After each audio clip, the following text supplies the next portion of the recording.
എല്ലാ വിദ്യാർത്ഥികൾക്കും പുതിയൊരു വീഡിയോയിലേക്ക് സ്വാഗതം. ഈ വർഷത്തെ LBS nursing and paramedical degree കോഴ്സുകളിലേക്കുള്ള ഫസ്റ്റ് അലോട്ട്മെൻറ്റ് റിസൾട്ട് നാളെ പ്രസിദ്ധീകരിക്കും. അപ്പോൾ വിദ്യാർത്ഥികൾക്ക് നാളെ ഉച്ചയോടെ വിദ്യാർത്ഥികൾക്ക് നിങ്ങളുടെ ഈ ഒരു ഫസ്റ്റ് അലോട്ട്മെൻറ്റ് റിസൾട്ട് അറിയാൻ സാധിക്കുന്നതാണ്. അപ്പോൾ വിദ്യാർത്ഥികൾക്ക് എങ്ങനെ ഈ റിസൾട്ട് ചെക്ക് ചെയ്യാം എന്നുള്ളത് നോക്കാം. അതിനുശേഷം ബാക്കിയുള്ള ഡീറ്റെയിൽസ് നമുക്ക് നോക്കാം. ആദ്യം തന്നെ വിദ്യാർത്ഥികൾ ചെയ്യേണ്ടത്, നിങ്ങൾ മുൻപ് നിങ്ങളുടെ അലോട്ട്മെൻറ്റ് ചെക്ക് ചെയ്തതുപോലെ തന്നെ നിങ്ങൾക്ക് ഈ ഒരു പേജിൽ LBSൻ്റെ ആ ഒരു ഇൻഡെക്സ് പേജിലുള്ള സൈഡിലായിട്ടുള്ള 3 ലൈൻസ് കാണാം. ഇതിൽ ക്ലിക്ക് ചെയ്ത് കഴിഞ്ഞാൽ ഇവിടെ അലോട്ടഡ് ലിസ്റ്റ് എന്ന് പറഞ്ഞുകൊണ്ട് ഫസ്റ്റ് അലോട്ട്മെൻറ്റ് എന്ന് പറഞ്ഞുകൊണ്ട് ഇവിടെ കാണാൻ സാധിക്കും. അപ്പോൾ നിങ്ങൾക്ക് ഓരോ കോഴ്സിലും അലോട്ട്മെൻറ്റ് കിട്ടിയിട്ടുള്ള വിദ്യാർത്ഥികളുടെ റിസൾട്ട്, അതായത് അലോട്ട്മെൻറ്റ് കിട്ടിയ വിദ്യാർത്ഥികളുടെ ഡീറ്റെയിൽസ് നിങ്ങൾക്ക് അറിയാം. ഇനി അത് അല്ല എന്നുണ്ടെങ്കിൽ നിങ്ങൾക്ക് കിട്ടിയിട്ടുണ്ടോ എന്ന് ഇൻഡിവിജ്വലായിട്ട് ചെക്ക് ചെയ്യാനായിട്ട് നിങ്ങൾക്ക് ലോഗിൻ ബട്ടണിൽ ക്ലിക്ക് ചെയ്യുകയും ലോഗിൻ ബട്ടണിൽ ക്ലിക്ക് ചെയ്ത് നിങ്ങളുടെ ആപ്ലിക്കേഷൻ നമ്പർ നൽകി വെരിഫൈ ചെയ്യുകയും അതിനുശേഷം പാസ്വേഡും അതുപോലെ രജിസ്ട്രേഷൻ IDയും നൽകിയ ശേഷം നിങ്ങൾ സൈൻ ഇൻ ചെയ്യുകയും ചെയ്തു കഴിഞ്ഞാൽ നിങ്ങൾക്ക് നിങ്ങളുടെ ആപ്ലിക്കേഷൻ സ്റ്റാറ്റസ് പേജിലേക്ക് പോകുന്നതാണ്. ആപ്ലിക്കേഷൻ സ്റ്റാറ്റസ് പേജിൽ തന്നെ താഴോട്ടേക്ക് സ്ക്രോൾ ചെയ്യുന്ന സമയത്ത് first allotment result, allotment status എന്ന് പറഞ്ഞുകൊണ്ട് കാണാൻ സാധിക്കും. അവിടെ നിങ്ങൾക്ക് ഏതെങ്കിലും കോളേജിൽ അലോട്ട്മെൻറ്റ് കിട്ടിയിട്ടുണ്ടോ ഇല്ലയോ എന്നുള്ളത് അറിയാനായിട്ട് സാധിക്കുന്നതാണ്. അതിനുശേഷം ആ ഒരു പേജിലും ഇതേ രീതിയിൽ സൈഡിലായിട്ട് 3 ലൈൻസ് കാണാം. അതിൽ ക്ലിക്ക് ചെയ്യുന്ന സമയത്ത് നിങ്ങൾക്ക് അലോട്ട്മെൻറ്റ്സ് എന്ന് പറഞ്ഞുകൊണ്ടുള്ള ഒരു ലിങ്ക് കാണാം. അതിൽ ക്ലിക്ക് ചെയ്ത് കഴിഞ്ഞാൽ ഏത് കോളേജിൽ ഏത് കോഴ്സിലേക്കാണ് എത്രാമത്തെ ഓപ്ഷനിലേക്കാണ് അലോട്ട്മെൻറ്റ് കിട്ടിയിട്ടുള്ളത് എന്നുള്ള ഡീറ്റെയിൽസ് ആ ഒരു പേജിൽ നൽകിയിട്ടുണ്ടാകും. അലോട്ട്മെൻറ്റ് കിട്ടിയിട്ടില്ലെങ്കിൽ നോ അലോട്ട്മെൻറ്റ് എന്നും, അലോട്ട്മെൻറ്റ് കിട്ടിയിട്ടുണ്ട് എങ്കിൽ ഏത് കോളേജിൽ ഏത് കോഴ്സിൽ എത്രാമത്തെ ഓപ്ഷനിലാണ് അലോട്ട്മെൻറ്റ് കിട്ടിയത് എന്നുള്ളതും കാണാനായിട്ട് സാധിക്കുന്നതാണ്. അലോട്ട്മെൻറ്റ് ലഭിക്കുന്ന വിദ്യാർത്ഥികൾ ആ ഒരു സീറ്റ് നിലനിർത്തുന്നതിനും അതുപോലെ തന്നെ പിന്നീടുള്ള അലോട്ട്മെൻറ്റുകളിൽ പരിഗണിക്കപ്പെടേണ്ടതുണ്ട് എങ്കിലും വിദ്യാർത്ഥികൾക്ക് ടോക്കൺ ഫീ പേയ്മെൻറ്റ് ചെയ്യാവുന്നതാണ്. ടോക്കൺ ഫീ പേയ്മെൻറ്റ് ചെയ്യാതിരിക്കുകയാണ് എങ്കിൽ ലഭിച്ച അലോട്ട്മെൻറ്റ് നഷ്ടപ്പെടുകയും പിന്നീട് സെക്കൻഡ്, തേർഡ് അലോട്ട്മെൻറ്റുകളിൽ പരിഗണിക്കപ്പെടുന്നതും ആയിരിക്കില്ല. അലോട്ട്മെൻറ്റ് കിട്ടാത്ത വിദ്യാർത്ഥികൾ പ്രത്യേകിച്ച് ഒന്നും ചെയ്യേണ്ടതില്ല. അവർ സെക്കൻഡ് അലോട്ട്മെൻറ്റിനായിട്ട് വെയിറ്റ് ചെയ്യുക മാത്രമാണ് ചെയ്യേണ്ടത്. അതുപോലെ ഏതെങ്കിലും പുതിയ കോളേജ് വരികയാണെങ്കിൽ ആ ഒരു കോളേജ് വേണമെങ്കിൽ ആഡ് ചെയ്യാവുന്നതും ആണ്. അതുപോലെ തന്നെ വിദ്യാർത്ഥികൾക്ക് ഈ ഒരു രീതിയിൽ നിങ്ങളുടെ അലോട്ട്മെൻറ്റ് പരിശോധിക്കാവുന്നതാണ്. ഇനി എങ്ങനെ ടോക്കൺ ഫീ പേയ്മെൻറ്റ് അടക്കാം എന്നുള്ളത് നോക്കാം. അതിനായിട്ട് വിദ്യാർത്ഥികൾ ചെയ്യേണ്ടത്, നിങ്ങളുടെ അലോട്ട്മെൻറ്റ് പരിശോധിച്ച് ആ ഒരു പേജിൽ തന്നെ നിങ്ങൾക്ക് അലോട്ട്മെൻറ്റ് കിട്ടിയിട്ടുള്ളവർക്ക് മാത്രമായിട്ട് അവിടെ ഫീ പേയ്മെൻറ്റ് എന്ന് പറഞ്ഞുകൊണ്ടുള്ള ഒരു ലിങ്ക് കാണാൻ പറ്റുന്നതാണ്. അപ്പോൾ ആ ഒരു ലിങ്കിൽ നിങ്ങൾ ക്ലിക്ക് ചെയ്യുക. ക്ലിക്ക് ചെയ്യുന്ന സമയത്ത് നിങ്ങൾക്ക് 2 ഓപ്ഷൻസാണ് ഉണ്ടാവുക. അതായത് ഒന്നാമത്തെ ഓപ്ഷൻ എന്ന് പറയുന്നത് നിങ്ങൾക്ക് ഓൺലൈനായിട്ടാണോ പേയ്മെൻറ്റ് ചെയ്യുന്നത് എന്നുള്ളതും രണ്ടാമത്തേത് ചലാൻ ഉപയോഗിച്ചുകൊണ്ടാണോ ഓപ്ഷൻ, അതായത് ഈ ഒരു ഫീ പേയ്മെൻറ്റ് ചെയ്യുന്നത് എന്നുള്ളതുമാണ്. നിങ്ങൾക്ക് ഓൺലൈൻ ആണെങ്കിൽ ഓൺലൈൻ ഓപ്ഷൻ സെലക്ട് ചെയ്യുന്ന സമയത്ത് നിങ്ങൾക്ക് ആ ഒരു നിങ്ങളുടെ ഡെബിറ്റ് കാർഡോ ക്രെഡിറ്റ് കാർഡോ അല്ലെങ്കിൽ ഇൻ്റർനെറ്റ് ബാങ്കിങ് UPI ഇതുപോലുള്ളവ ഉപയോഗിച്ചുകൊണ്ട് അതിൻ്റെ ഡീറ്റെയിൽസ് നൽകിക്കൊണ്ട് ആ ഒരു ഫീ പേയ്മെൻറ്റ് ഓൺലൈനായിട്ട് നടത്താവുന്നതാണ്. അതുപോലെ തന്നെ ഓഫ്ലൈനായിട്ടാണ് എങ്കിൽ നിങ്ങൾക്ക് അവിടെ ചലാൻ ഡൗൺലോഡ് ചെയ്യാനായിട്ട് ഓപ്ഷൻ ഉണ്ടാവും. അതിൽ ക്ലിക്ക് ചെയ്യുന്ന സമയത്ത് നിങ്ങൾക്ക് ചലാൻ ഡൗൺലോഡ് ചെയ്യാനായിട്ട് വരും. അത് ഡൗൺലോഡ് ചെയ്ത് പ്രിൻ്റ് ഔട്ട് എടുക്കുകയും തൊട്ടടുത്തുള്ള ഫെഡറൽ ബാങ്ക് ശാഖ വഴി നിങ്ങൾക്ക് ആ ഒരു ഫീ പേയ്മെൻറ്റ് ചെയ്യുകയും ചെയ്യാൻ സാധിക്കുന്നതാണ്. അപ്പോൾ അതിനുശേഷം നിങ്ങൾക്ക് ഈ ഒരു നിങ്ങൾ ഫീ പേയ്മെൻറ്റ് ചെയ്തതിൻ്റെ ഡീറ്റെയിൽസ് ആ ഒരു അലോട്ട്മെൻറ്റ് പരിശോധിച്ച് ആ ഒരു പേജിൽ, അത് ഫീ പേയ്മെൻറ്റ് ചെയ്തിട്ടുണ്ടായിരുന്ന ആ ഒരു ലിങ്ക് ഉണ്ടായിരുന്ന ആ ഒരു പേജിൽ നിങ്ങളുടെ ഫീ പേയ്മെൻറ്റ് സ്റ്റാറ്റസ് എന്ന് പറഞ്ഞുള്ള ഒരു ഓപ്ഷൻ ഉണ്ടാവും. അപ്പോൾ അവിടെ നിങ്ങൾക്ക് പെയ്ഡ് എന്ന് പറഞ്ഞുകൊണ്ട് കാണാൻ സാധിക്കും. ഫീ പേയ്മെൻറ്റ് ആ ഒരു പേജിലേക്ക് വരികയാണെങ്കിൽ ഓൺലൈനായിട്ട് ഫീ പേയ്മെൻറ്റ് ചെയ്യുന്ന സമയത്ത് അത് പെട്ടെന്ന് തന്നെ ആ ഒരു പേജിലേക്ക് വരുന്നതായിരിക്കും. അതുപോലെ തന്നെ ബാങ്ക് വഴിയാണ് അടക്കുന്നതെങ്കിൽ ഏകദേശം ഒരു 24 hours എടുക്കും ആ ഒരു പേജിൽ പെയ്ഡ് എന്ന് പറഞ്ഞുകൊണ്ട് വരാനായിട്ട്. അപ്പോൾ നിങ്ങൾക്ക് അങ്ങനെ ആ ഒരു ഫീ പേയ്മെൻറ്റ് ചെയ്യുകയും എന്നാൽ ആ ഒരു പെയ്ഡ് എന്നുള്ള ഓപ്ഷൻ, അതായത് അവിടെ വന്നിട്ടില്ല എങ്കിൽ നിങ്ങൾ LBS സെൻറ്ററുമായിട്ട് കോൺടാക്റ്റ് ചെയ്ത് കഴിഞ്ഞാൽ ആ ഒരു പ്രശ്നം നിങ്ങൾക്ക് പരിഹരിക്കാൻ സാധിക്കുന്നതാണ്. അപ്പോൾ നിങ്ങൾക്ക് ഈ ഒരു അലോട്ട്മെൻറ്റ് കിട്ടിക്കഴിഞ്ഞാൽ നിങ്ങൾ ഈ ഒരു ഫീ പേയ്മെൻറ്റ് ചെയ്തുകൊണ്ട് ആ ഒരു സീറ്റ് കൺഫേം ചെയ്യേണ്ടതാണ്. ഇനി നമുക്ക് വിദ്യാർത്ഥികൾ ചോദിക്കുന്ന പ്രധാനപ്പെട്ട സംശയങ്ങളിലേക്ക് വരാം. അപ്പോൾ വിദ്യാർത്ഥികൾ ചോദിക്കുന്ന പ്രധാനപ്പെട്ട സംശയങ്ങളായിരിക്കും ഈ ഒരു ഫസ്റ്റ് അലോട്ട്മെൻറ്റിൽ കിട്ടിയിട്ടില്ലെങ്കിൽ എന്ത് ചെയ്യണം എന്നുള്ളത്. ഫസ്റ്റ് അലോട്ട്മെൻറ്റ് കിട്ടിയിട്ടില്ല എങ്കിൽ നിങ്ങൾ പ്രത്യേകിച്ചൊന്നും ചെയ്യേണ്ടതില്ല. പുതുതായിട്ട് ഏതെങ്കിലും കോളേജ് വരികയാണെങ്കിൽ അത് ആഡ് ചെയ്ത് കൊടുക്കാം. നിങ്ങളുടെ ഓപ്ഷൻസ് വേണമെങ്കിൽ റീഅറേഞ്ച് ചെയ്ത് കൊടുക്കാം. ഇനി റീഅറേഞ്ച് ഒന്നും ചെയ്യുന്നില്ല എങ്കിൽ പ്രത്യേകിച്ചൊന്നും ചെയ്യേണ്ടതില്ല. സെക്കൻഡ് അലോട്ട്മെൻറ്റിനായിട്ട് വെയിറ്റ് ചെയ്യുക. ഇനി വിദ്യാർത്ഥികൾ ചെയ്യേണ്ട അടുത്ത പ്രധാനപ്പെട്ട കാര്യം എന്ന് പറയുന്നത് നിങ്ങൾക്ക് അലോട്ട്മെൻറ്റ് കിട്ടിയിട്ടുള്ള വിദ്യാർത്ഥികളുടെ കാര്യമാണ്. അലോട്ട്മെൻറ്റ് കിട്ടിയിട്ടുള്ള വിദ്യാർത്ഥികൾ നിങ്ങൾക്ക് ലഭിച്ച കോളേജ് സാറ്റിസ്ഫൈഡ് ആണ് എങ്കിലും ഇല്ലെങ്കിലും ഫീ പേയ്മെൻറ്റ് ചെയ്യേണ്ടതാണ്. അല്ലാന്നുണ്ടെങ്കിൽ പിന്നീട് വരുന്ന അലോട്ട്മെൻറ്റുകളിൽ നിന്നും നിങ്ങളെ പരിഗണിക്കുന്നതല്ല. എന്നാൽ നിങ്ങൾക്ക് സ്പെഷ്യൽ സ്പോട്ട് അലോട്ട്മെൻറ്റുകളിൽ നിങ്ങൾക്ക് പങ്കെടുക്കാവുന്നതാണ്. ആ ഒരു ഘട്ടത്തിൽ ഏതൊക്കെ കോളേജുകളിൽ വേക്കൻസി ഉണ്ട് അതിനനുസരിച്ചിട്ടായിരിക്കും അലോട്ട്മെൻറ്റിനായിട്ടുള്ള ഓപ്ഷൻസ് നൽകാനുള്ള സൗകര്യം ഉണ്ടായിരിക്കുക എന്നുള്ളത് വിദ്യാർത്ഥികൾ പ്രത്യേകം ശ്രദ്ധിക്കേണ്ടതാണ്. അപ്പോൾ നിങ്ങൾക്ക് അലോട്ട്മെൻറ്റ് കിട്ടിക്കഴിഞ്ഞാൽ ആ ഒരു കോളേജ് ഇഷ്ടപ്പെട്ടിട്ടുണ്ടെങ്കിൽ നിങ്ങൾക്ക് ഫീ പേയ്മെൻറ്റ് ചെയ്തുകൊണ്ട് ആ ഒരു സീറ്റ് കൺഫേം ചെയ്യാവുന്നതാണ്. കാരണം പല വിദ്യാർത്ഥികളും ആദ്യഘട്ടത്തിൽ ലഭിച്ച ആ ഒരു സീറ്റ് ഇഷ്ടപ്പെടാതെ, അതായത് ആ ഒരു സീറ്റ് കൺഫേം ചെയ്യാറില്ല. പിന്നീട് കൺഫേം ചെയ്യാതിരിക്കുകയാണെങ്കിൽ പിന്നീട് വരുന്ന അലോട്ട്മെൻറ്റ് വരുന്ന സമയത്ത് ആദ്യം കിട്ടിയ സീറ്റ് പോവുകയും പിന്നീട് ഏകദേശം സ്പെഷ്യൽ സ്പോട്ട് അലോട്ട്മെൻറ്റിൽ മാത്രമാണ് പങ്കെടുക്കാൻ പറ്റുക.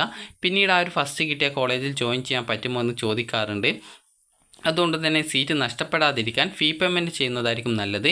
അതുപോലെ നിങ്ങൾക്ക് തീരെ ഇഷ്ടമില്ലാത്ത ഒരു കോളേജ് ആണെങ്കിൽ ഫീ പേയ്മെൻറ്റ് ചെയ്യാതെ നിങ്ങൾക്ക് പിന്നീട് സ്പെഷ്യൽ സ്പോട്ട് അലോട്ട്മെൻറ്റുകളിൽ പാർട്ടിസിപ്പേറ്റ് ചെയ്യാവുന്നതാണ്. ഇനി വിദ്യാർത്ഥികൾ ശ്രദ്ധിക്കേണ്ട പ്രധാനപ്പെട്ട കാര്യം എന്ന് പറയുന്നത്, നിങ്ങൾക്ക് ഈ ഒരു ഫീ പേയ്മെൻറ്റ് ചെയ്ത് കഴിഞ്ഞാൽ, അത് പല വിദ്യാർത്ഥികളും ചോദിക്കുന്നതാണ് റീഫണ്ട്. അപ്പോൾ ഈ ഒരു റീഫണ്ട് എന്ന് പറയുന്നത് നിങ്ങൾക്ക് പെട്ടെന്നൊന്നും കിട്ടില്ല. അത് ഏകദേശം കുറേ ടൈം എടുക്കും ഈ ഒരു റീഫണ്ട് കിട്ടാനായിട്ട്. ഈ ഒരു അപേക്ഷയൊക്കെ അവസാനിച്ച ശേഷമാണ് റീഫണ്ടിൻ്റെ പ്രോസസ്സൊക്കെ ആരംഭിക്കാറുള്ളത്. അപ്പോൾ അതുകൊണ്ട് തന്നെ നിങ്ങൾ ആ ഒരു കാര്യം പ്രത്യേകം ശ്രദ്ധിക്കേണ്ടതാണ്. കാരണം റീഫണ്ട് നിങ്ങൾ ഫീ പേയ്മെൻറ്റ് ഇപ്പോൾ ടോക്കൺ ഫീ പേയ്മെൻറ്റ് അടക്കുന്നതിന് ആ ഒരു നിശ്ചിത ഡേറ്റ് ഉണ്ടാകും. എന്നാൽ ഈ റീഫണ്ട് കിട്ടാനായിട്ട് കുറേ ടൈം എടുക്കാറുണ്ട്. അതിന് ഇത്ര ടൈമിനുള്ളിൽ കിട്ടുമെന്ന് അറിയാൻ പറ്റില്ല. അതുകൊണ്ട് വിദ്യാർത്ഥികൾ റീഫണ്ട് എന്ന് പറയുന്നത് ഈ ഒരു ടോക്കൺ ഫീ പേയ്മെൻ്റ് ആയിട്ട് അടിച്ചുള്ള ആ ഒരു പൈസ റീഫണ്ട് കിട്ടാനായിട്ട് കുറേ ലേറ്റ് ആവാറുണ്ട്. കാരണം മുൻ വർഷമൊക്കെ ഈ ഒരു അലോട്ട്മെൻറ്റ് കിട്ടി ഫീ പേയ്മെൻറ്റ് ചെയ്ത് കോളേജ് ജോയിൻ ചെയ്യാത്ത വിദ്യാർത്ഥികൾക്ക് ആ ഒരു ടോക്കൺ ഫീ പേയ്മെൻറ്റ് കിട്ടാനായിട്ട്, ആ റീഫണ്ട് കിട്ടാനായിട്ട് കുറേ ടൈം എടുത്തിട്ടുണ്ടായിരുന്നു. അപ്പോൾ ഇനി വിദ്യാർത്ഥികൾ ശ്രദ്ധിക്കേണ്ട പ്രധാനപ്പെട്ട കാര്യം എന്ന് പറയുന്നത്, നമുക്ക് ജസ്റ്റ് ഒരു ഉദാഹരണം പറയാം. നിങ്ങൾക്കിപ്പോൾ ഒരു 5ാമത്തെ ഓപ്ഷനാണ് അലോട്ട്മെൻറ്റായിട്ട് കിട്ടിയത് എന്ന് നോക്കാം. അതിനു മുമ്പായിട്ട് വിദ്യാർത്ഥികൾ ശ്രദ്ധിക്കേണ്ടത്, അലോട്ട്മെൻറ്റ് കിട്ടി നിങ്ങൾ ഈ ഒരു ഫീ പേയ്മെൻറ്റ് ടോക്കൺ ഫീ പേയ്മെൻറ്റ് ചെയ്ത് കഴിഞ്ഞാൽ നിങ്ങൾ അതിൻ്റെ റെസിപ്റ്റ് ഡൗൺലോഡ് ചെയ്ത് പ്രിൻ്റ് ഔട്ട് എടുത്ത് വെക്കേണ്ടതാണ്. അത് അഡ്മിഷൻ ടൈമിൽ ആവശ്യമായിട്ട് വരും. അതുപോലെ തന്നെ നിങ്ങൾക്ക് ഇപ്പോൾ ഒരു ഉദാഹരണം പറയുകയാണെങ്കിൽ, നിങ്ങളിപ്പോൾ ഒരു 10 ഓപ്ഷൻസ് ആണ് കൊടുത്തത് എന്ന് കരുതുക. അതായത് 1, 2, 3, 4, 5, 6, 7, 8, 9, 10. അപ്പോൾ ഈ ഒരു 10 ഓപ്ഷൻസ് ആണ് കൊടുത്തത് എന്ന് കരുതുക. അപ്പോൾ നിങ്ങൾക്ക് ഇതിൽ നിന്നും ലഭിച്ചത് ഒരു 8ാമത്തെ ഓപ്ഷനാണ് ഈ ഒരു ഫസ്റ്റ് അലോട്ട്മെൻറ്റിൽ കിട്ടിയത് എന്ന് കരുതുക. അപ്പോൾ അങ്ങനെയെങ്കിൽ നിങ്ങൾക്ക് 9 മുതൽ ഇതിന് താഴെയുള്ള 8ന് താഴെയുള്ള ബാക്കി എല്ലാ ഓപ്ഷനും ഡിലീറ്റ് ചെയ്യപ്പെടുകയും പിന്നീട് അടുത്ത അലോട്ട്മെൻറ്റിൽ 1 മുതൽ 7 വരെയുള്ള ഓപ്ഷനുകളെയാണ് പരിഗണിക്കപ്പെടുന്നത്. അപ്പോൾ അതുകൊണ്ട് തന്നെ നിങ്ങൾ ശ്രദ്ധിക്കേണ്ട പ്രധാനപ്പെട്ട കാര്യം, ഈ ഒരു സീറ്റ് കിട്ടിക്കഴിഞ്ഞാൽ നിങ്ങൾ അവരുടെ ടോക്കൺ ഫീ പേയ്മെൻറ്റ് ചെയ്തിട്ടുണ്ട്. അപ്പോൾ അതിനുശേഷം നിങ്ങൾക്ക് ഇതിന് മുകളിലുള്ള മറ്റ് ഹയർ ഓപ്ഷനുകളൊന്നും വേണ്ട എന്നാണെങ്കിൽ നിങ്ങൾ ചെയ്യേണ്ട പ്രധാനപ്പെട്ട കാര്യം, ഹയർ ഓപ്ഷൻസൊക്കെ നിങ്ങൾക്ക് റിമൂവ് ചെയ്യാം. ഇനി അതേസമയം നിങ്ങൾക്ക് ഇതിൽ ഏതെങ്കിലും ഒറ്റ ഓപ്ഷൻ മാത്രമേ വേണ്ടതുള്ളൂ എങ്കിൽ അതിനെ മാത്രമായിട്ട് റിമൂവ് ചെയ്ത് കൊടുക്കാം. അതുപോലെ തന്നെ മൊത്തമായിട്ട് ഹയർ ഓപ്ഷൻസ് ഒന്നും വേണ്ട. ഹയർ ഓപ്ഷൻ കൊണ്ട് ഉദ്ദേശിക്കുന്നത് നിങ്ങൾക്ക് അലോട്ട്മെൻറ്റ് കിട്ടിയിട്ടുള്ള ഓപ്ഷൻ്റെ മുകളിലുള്ള മറ്റ് ഓപ്ഷനാണ്. അതായത് 8ാമത്തെ ഓപ്ഷൻ കിട്ടുകയാണെങ്കിൽ അതിന് മുകളിലുള്ള 1 മുതൽ 7 വരെയുള്ള ഓപ്ഷനുകളെയാണ് ഹയർ ഓപ്ഷൻ കൊണ്ട് ഉദ്ദേശിക്കുന്നത്. അപ്പോൾ നിങ്ങൾക്ക് ഇപ്പോൾ ലഭിക്കുന്ന ആ ഒരു കോളേജ് നിങ്ങൾക്ക് സാറ്റിസ്ഫൈഡ് ആണെങ്കിൽ ഹയർ ഓപ്ഷൻസ് റിമൂവ് ചെയ്തുകൊണ്ട് നിങ്ങൾക്ക് ആ ഒരു സീറ്റിൽ ടോക്കൺ ഫീ പേയ്മെൻറ്റ് ചെയ്തുകൊണ്ട് ആ ഒരു സീറ്റ് കൺഫേം ചെയ്യാം. ഇനി അഥവാ നിങ്ങൾക്ക് ആ ഒരു സീറ്റ് ഇഷ്ടപ്പെട്ടിട്ടില്ല, അങ്ങനെയുള്ള ഒരു വിദ്യാർത്ഥിക്ക് ഒന്നുകിൽ ഫീ പേയ്മെൻറ്റ് ചെയ്യാതെ നിങ്ങൾക്ക് അടുത്ത പിന്നീട് വരുന്ന സ്പെഷ്യൽ സ്പോട്ട് അലോട്ട്മെൻറ്റ് ഘട്ടങ്ങളിൽ പങ്കെടുക്കാം. ഇനി അതല്ല എങ്കിൽ നിങ്ങൾക്ക് ഫീ പേയ്മെൻറ്റ് ചെയ്തുകൊണ്ട് നിങ്ങൾക്ക് അടുത്ത സെക്കൻഡ് അലോട്ട്മെൻറ്റിനായിട്ട് വെയിറ്റ് ചെയ്യാവുന്നതാണ്. ഹയർ ഓപ്ഷൻ ഉണ്ടാവുന്നത് കൊണ്ട് തന്നെ നിങ്ങൾക്ക് അവിടെ അലോട്ട്മെൻറ്റ് കിട്ടിയിട്ടുള്ള, അതായത് ഹയർ ഓപ്ഷൻസ് ഉള്ളത് കൊണ്ട് തന്നെ വിദ്യാർത്ഥികൾക്ക് പിന്നീട് വരുന്ന സെക്കൻഡ്, തേർഡ് അലോട്ട്മെൻറ്റിൽ നിങ്ങളെ പരിഗണിക്കപ്പെടുന്നതാണ്. ഇനി അതേസമയം 1ാമത്തെ ഓപ്ഷനാണ് അലോട്ട്മെൻറ്റ് കിട്ടുന്നതെങ്കിൽ വിദ്യാർത്ഥികൾക്ക് ഹയർ ഓപ്ഷൻസ് ഒന്നും ഇല്ലാത്തത് കൊണ്ട് തന്നെ അവിടെ ആ ഒരു ഫീ പേയ്മെൻറ്റ് ചെയ്ത് ആ ഒരു സീറ്റ് കൺഫേം ചെയ്യേണ്ടതായിട്ട് വരുന്നതാണ്. ഇനി വിദ്യാർത്ഥികൾ ശ്രദ്ധിക്കേണ്ട പ്രധാനപ്പെട്ട കാര്യം എന്ന് പറയുന്നത്, നിങ്ങൾക്കിപ്പോൾ ഒരു കോളേജിൽ അലോട്ട്മെൻറ്റ് കിട്ടി, അതിൻ്റെ മുകളിലുള്ള ഹയർ ഓപ്ഷൻസ് നിങ്ങൾ അവിടെ നിലനിർത്തി. കാരണം പല വിദ്യാർത്ഥികളും ഈ ഒരു സംശയം ചോദിക്കാറുണ്ട്.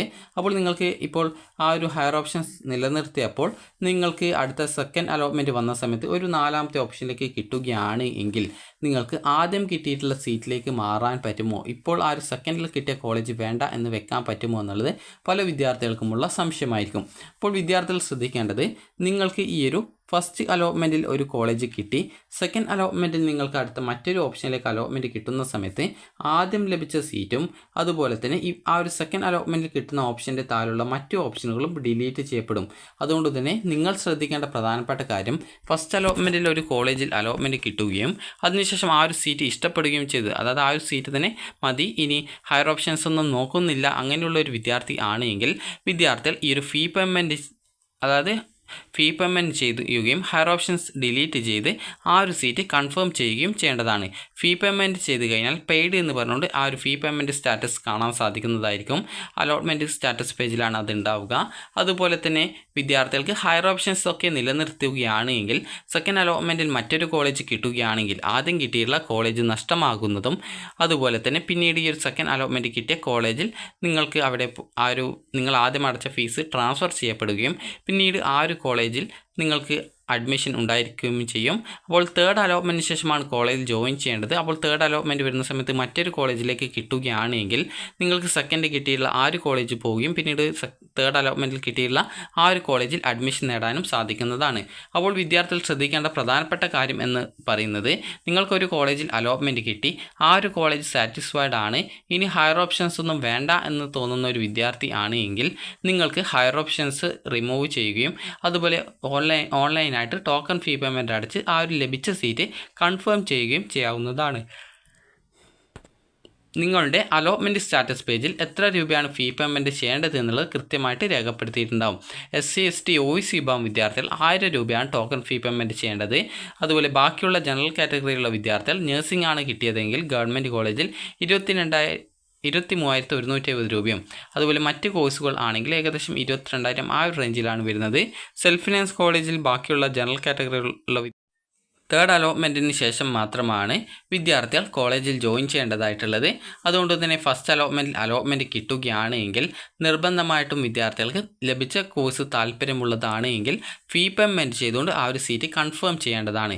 ഫീ പേയ്മെൻറ്റ് ചെയ്യാതിരിക്കുകയാണെങ്കിൽ സെക്കൻഡ് തേർഡ് അലോട്ട്മെൻറ്റിൽ പരിഗണിക്കപ്പെടുന്നതല്ല. വേണമെങ്കിൽ സ്പെഷ്യൽ സ്പോട്ട് അലോട്ട്മെൻറ്റിൽ പാർട്ടിസിപ്പേറ്റ് ചെയ്യാവുന്നതാണ്. അക്കാര്യം വിദ്യാർത്ഥികൾ പ്രത്യേകം ശ്രദ്ധിക്കുക. അപ്പോൾ വിദ്യാർത്ഥികൾക്ക് ഈ ഒരു വീഡിയോ ഉപകാരപ്രദമായിട്ടുണ്ടെങ്കിൽ ലൈക്ക് ചെയ്യുക, ഷെയർ ചെയ്യുക. Thank you for watching.